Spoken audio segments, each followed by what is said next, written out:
Le leader du top 14, le Stade Français, se déplace sur la pelouse de La Rochelle, double champion d'Europe, pour un choc de haut de tableau.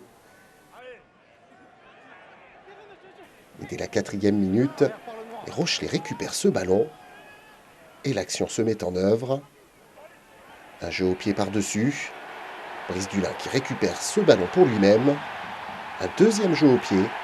Et Dylan Leeds va plus vite que tout le monde pour inscrire le premier essai de la rencontre. Le sourire de l'ailier sud-africain qui profite encore une fois d'une inspiration géniale de son arrière. Un double jeu au pied parfaitement calibré. Et de loin, Brice Dulin qui peut savourer l'essai de son partenaire. La Rochelle mène 5-0. Au quart d'heure de jeu, les Rochelais entretiennent leur domination dans cette rencontre. Et M. Ramos accorde une pénalité. D'un peu plus de 22 mètres sur le côté gauche, Antoine Astoy ajoute 3 points supplémentaires.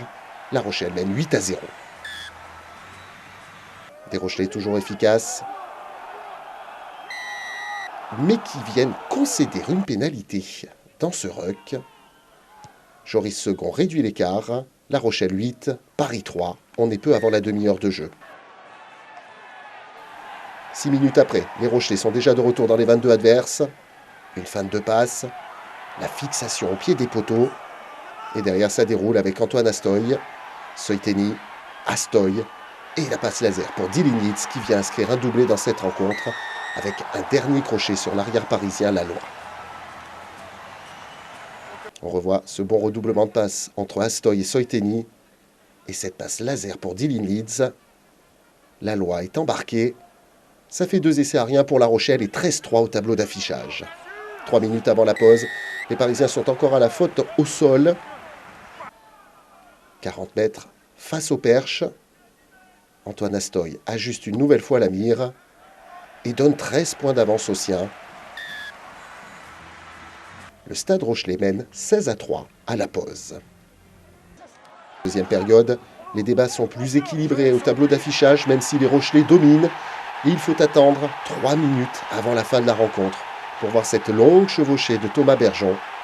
Le demi-mêlée ne sera jamais rattrapé et vient inscrire le 3e essai de La Rochelle, un essai synonyme de bonus offensif.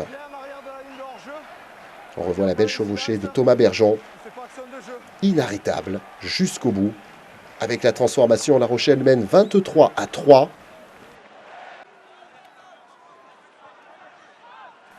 Sur la dernière action, Rory Cocotte tente sa chance au ras de ce regroupement, mais va rendre le ballon. C'est Paul Boudin qui peut dégager et libérer cette équipe de La Rochelle qui fait un 10 sur 10 en 2 semaines. Une grosse victoire contre l'ASM, une autre un peu plus tactique, mais dans les deux cas, le point de bonus pour replacer La Rochelle dans le top 6 du championnat. Paris concède une défaite, mais reste tout de même leader du top 14.